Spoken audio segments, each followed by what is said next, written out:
Point out again on the graffiti problem around the neighborhood. I mean, it seems like it's getting worse. It's all over the residential area. It's in the industrial area. It seems like there's a new group of graffiti artists, and they're basically destroying the entire neighborhood. And one particular guy, he's got the symbol BS. I mean, he's destroying the whole neighborhood. You know, and for the quality of life and people coming into the neighborhood, it makes it look terrible. Yeah, no, I mean, you're right. The community board told me this morning their wall was tagged over the weekend. Community board one. Their officers. They were tagged a couple weeks ago. They painted the wall, and they were just tagged again over the weekend. I just had the wall on Kingsland and Normandy waiting for the third time. Is there a police officer assigned to graffiti? Well, we do. Department has a program, a very active program called Graffiti Stat. It's, you know, we have a stat for everything. One of my lieutenants, one of his primary jobs is monitoring our graffiti enforcement, what we do. The 9-4 precinct usually has very good graffiti arrest activity, as opposed to other precincts. And they go out and they confer with the unit. This one has a unit called Citywide Vandals Unit, which sort of goes off after the sort of more artist type or mainstream graffiti artist, if you would. But we do, and it's certainly something we're concerned If about. I can get the information, because I do have it on tape, graffiti. All right, you know, I'll have my lieutenant come see you tomorrow or the next day. Okay, thank you, sir.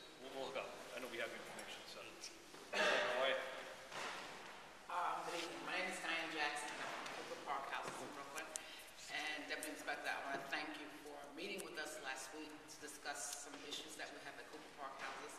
And according to the residents, yes, we have seen an increase in police officers there in Cooper Park. I was contacted by one of the police officers to get a schedule of when our volunteers are sitting patrol.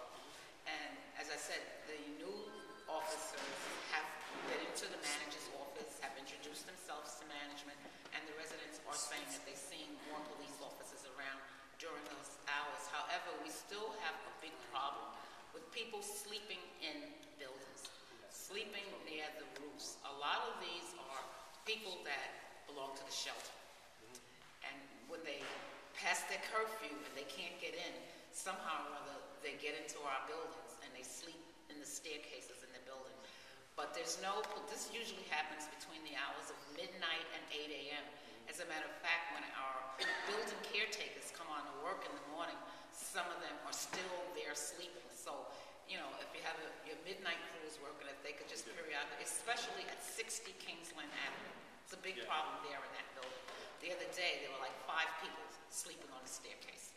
So, but it has to be addressed during the hours when the police are not there, because this usually occurs between 12 midnight and 8 a.m. I know we did speak about that. Yes. And I did relay that complaint to my lieutenant, who's in charge of my midnight shift. But I'll speak to him again tonight. Thank you. We'll work on that. Sure. All right, folks. As always. Oh, yes, I'm sorry. Hi, my name is Ellen O'Brien. Last month we spoke about drug dealers coming into one of the houses on Kent Street here, and we had gone down and spoke to the community affairs, and they were wonderful. The police officers, they gave me their cell phone numbers and all, and we signed an affidavit and put the sign, so I guess they know what that means, and so now they're no longer coming into the building, but they're stopping in front of the house, and they're doing their transactions now right on Kent Street here. Okay. We'll take care of it. We will.